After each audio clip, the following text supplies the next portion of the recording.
Bill Bachman here, and I want to tell you about my exciting and most excellent new Vic Firth Hickory Billy Club drumstick. This stick came about because I wanted one thing to play on the quads that pretty much did it all. I like the sound and projection and full-bodied tone that you get from a mallet, but I like the rimshot ability from a drumstick where you get nice high-pitched bright shots coming from a hickory drumstick, and I want the ability to hit them on every drum.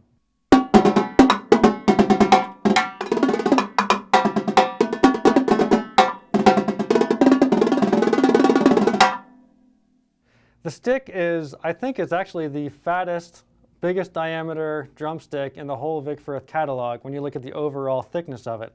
And the reason I've done it that way is I want them to be as heavy as possible out of hickory. So we talk about velocity when we play, that's speed. But on top of that, the heavier the chunk, the more inertia, the more sound you're going to get by moving more air when you hit the drum head.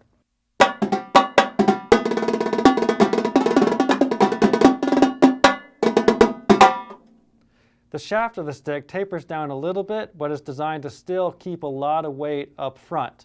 That's more boom power essentially coming out of it. Now on the back end, the diameter actually drops down in front of where your fulcrum would be, so that your first two fingers in particular can wrap around it better. It opens back up with the stick to kind of fill out your hand, but you'll notice that the faster you play, the more the front two fingers come into play to control the stick. And this just gives better access for more finesse playing and faster action with the stick. The bead is designed specifically for quads. I designed it to have the biggest footprint as possible when you hit the head in order to just move as much air as possible for the most sound.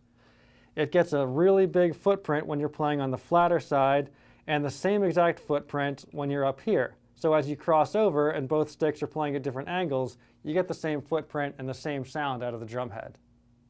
Because the stick is so thick, it can also be really short while maintaining really good playability. Now on quads, there's a lot of movement here and there and a lot of crosses, so it makes it so much easier to have a shorter stick. For one, when you're up and you're playing, there's less butt end sticking out too, so it helps you not snag yourself and get caught up when you're playing the drums.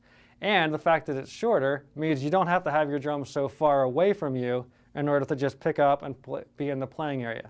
The farther away those drums are, the heavier they are. So it just brings things in a little bit, and it's really nice and compact, and you get a huge sound, and everybody wins.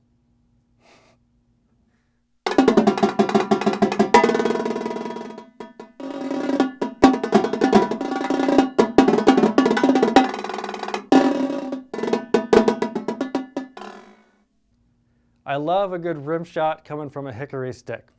With a quad mallet, you get that metallic click, which I'm not so much a fan of. But the other thing is there are a lot of drums where you can't even hit a rim shot. On 1 and 2, if you're using a mallet, you have to get down and you're going to have spocks or two spocks in the way. So this allows you to hit a rim shot on any drum, and you get a nice bright pop of the hickory shot. Although with this, it's actually going to be a little bit darker because there is so much beef to this stick.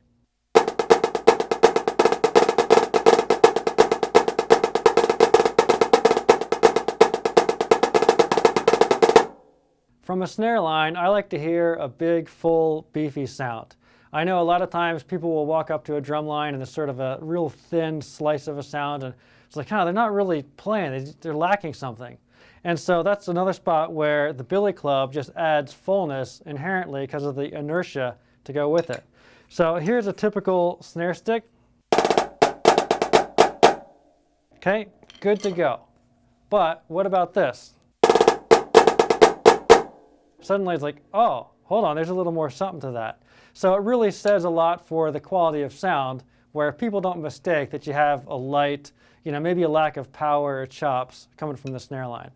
And obviously traditional grip, it's all good. Even with this little drop down, it still just sits right there. So there you go. Don't be afraid to try the Billy Clubs out on the snare too. It'll really bring out the fullness of the sound for, again, more projection and less cut.